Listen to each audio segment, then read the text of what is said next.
Hey guys, Dr. Sarah here again from Balance Within Physical Therapy. Are you wondering if you have scoliosis now that you've become an adult and things are feeling like they're shifting and changing and those aches and pains are settling in and you're wondering if you're getting old a bit?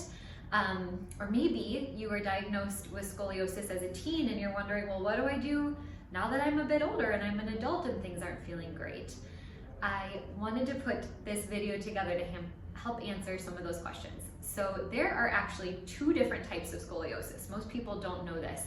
One is hereditary. So that's the type that most people find out they have it as they're a teenager. They're closely monitored by their physicians and making sure that the curvature doesn't go past a certain degree mark, usually 30 degrees, where it could affect their breathing and organ function and things like that. Sometimes you'd see bracing or surgery or things like that. That is hereditary, and there's actually even a saliva test. They can do a DNA test to see if that's something that's going on in your body. If that's going on, physical therapy absolutely can help. We look at what's going on with balancing the pelvis, the foundation of our body, making sure there's no strength imbalances that are playing into this. We look at how the rib cage is moving and breath work and make sure the ribs aren't rotating and tugging and pulling on things.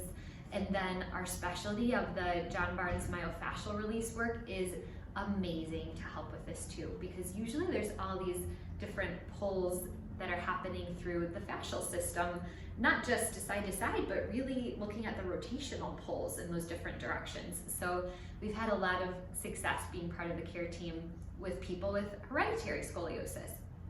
The other type of scoliosis that we see most often is actually called acquired scoliosis.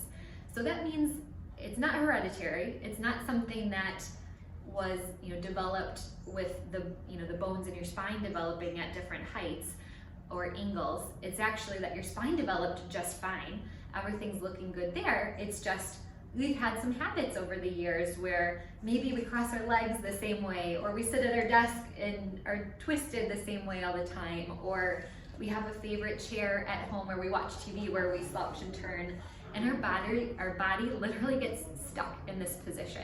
So what happens is that we kind of drift into this kind of rotational or shifted position, and our pelvis torques, our spine starts kind of cockeyed and then comes back the other way, because our spine's job is to make sure our head and our eyes are always level.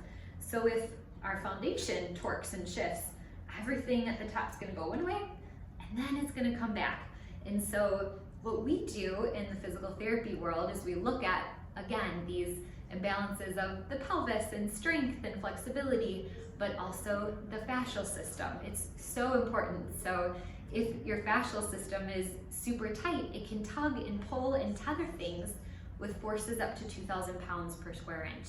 It's super important whether someone has acquired or hereditary scoliosis to address these really important missing pieces with what is happening with that fascial system to untether the spine and allow things to straighten back out. Usually not fully, but we can usually significantly reduce the curve itself and address the rib rotation and all sorts of other pieces to help people feel much better. So I hope that that information was helpful for you or a loved one. We're happy to offer a few free consultations each month. They go quickly, but please take advantage of that, whether it's over the phone or in person, as we're happy to be a resource. Thanks so much, and I appreciate you guys listening. Definitely reach out if we can be of any help.